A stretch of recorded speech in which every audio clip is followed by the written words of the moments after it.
নমস্কার, আমি পার্থজিৎ। আপনারা দেখছেন আওয়াজ বেঙ্গল। আজ 12ই জানুয়ারি স্বামী বিবেকানন্দের জন্মদিন, এবং সেই স্বামী বিবেকানন্দের জন্মদিন আজকে সারা বাংলাতে পালন করা হচ্ছে। বিভিন্ন স্কুল, লাইব্রেরি,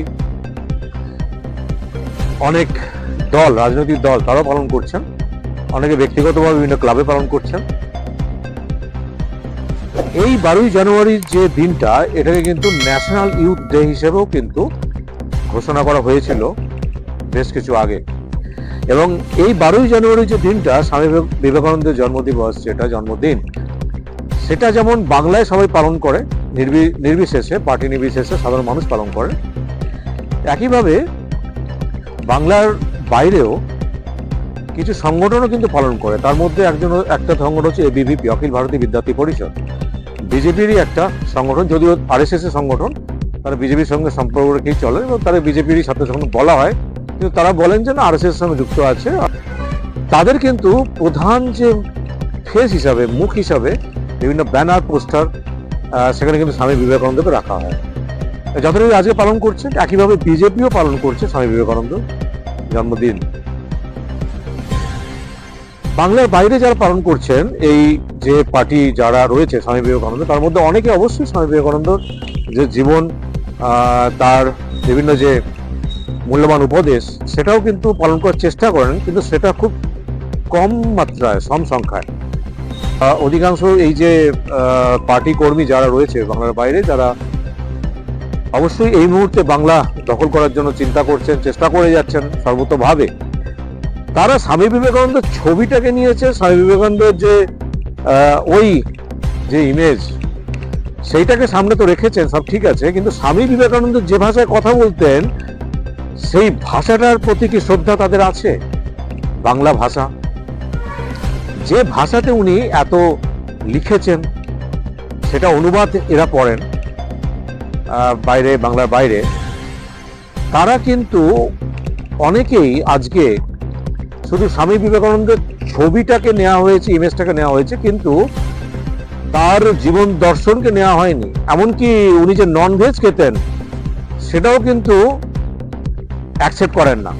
একইভাবে উনি কিন্তু ব্রাহ্মণ সন্তান ছিলেন না। এত বড় মাপের সন্ন্যাসী এবং রিফর্মার, কিন্তু ওই যে মনু সংহিতা পালন করে যে দল, যেটাকে সামনে আস্তে আস্তে এক্সপোজ হচ্ছে, যাকে মনুস্মৃতি বলা হয়, তাদের কাছে তথাকথিত সোকল্ড ব্রাহ্মণ, তাদের স্থান অনেক উপরে থাকে। স্বামী বিবেকানন্দ কিন্তু ব্রাহ্মণ, তথাকথিত সোকল্ড ব্রাহ্মণ সন্তান ছিলেন না, কিন্তু বেদ উপনিষদের ভাষা অনুযায়ী জ্ঞান মার্গে যে চলে, সেই ব্রাহ্মণ। ব্রাহ্মণ মানে হচ্ছে গুড সোল, উৎকৃষ্ট আত্মা।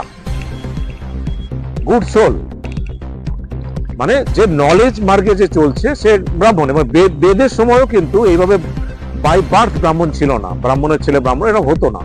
পরের দিকে এটা অ্যাড হয়, তার জন্য হিন্দু ধর্ম অনেকটাই স্কুইজ হয়ে যায়। এটা তো অন্য পরিসরে বলবো আলোচনায়।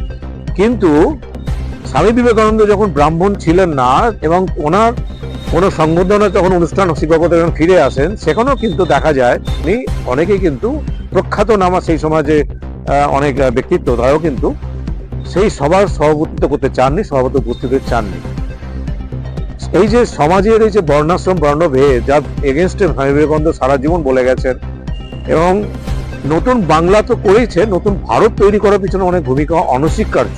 মাত্র 39 বছর উনি বেঁচে ছিলেন, 63 সালে জন্মেছেন এবং 1902 সালে মারা যান। 1863 জন্মান এবং 1902 সালে মারা যান। এই সংক্ষিপ্ত যে জীবনের, যে ওনার জ্ঞানের যে বিস্ফোরণ এবং সমাজকে যেভাবে চালিত করেছেন, এবং তার অনুঘটকের ভূমিকা পালন করেছেন স্বাধীনতা সংগ্রামে, স্বাধীনতা পাওয়ার জন্য, এবং তার পরবর্তীকালে এখনো পর্যন্ত প্রতিটা সচেতন মানুষের একটা যে আত্মবিশ্বাস তৈরি করার জন্য স্বামী বিবেকানন্দ মূল্যবান উপদেশ যথেষ্ট।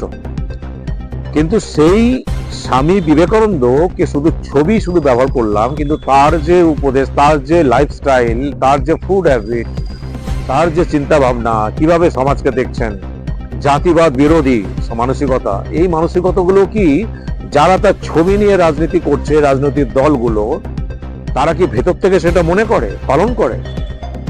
মনে তো হয় না।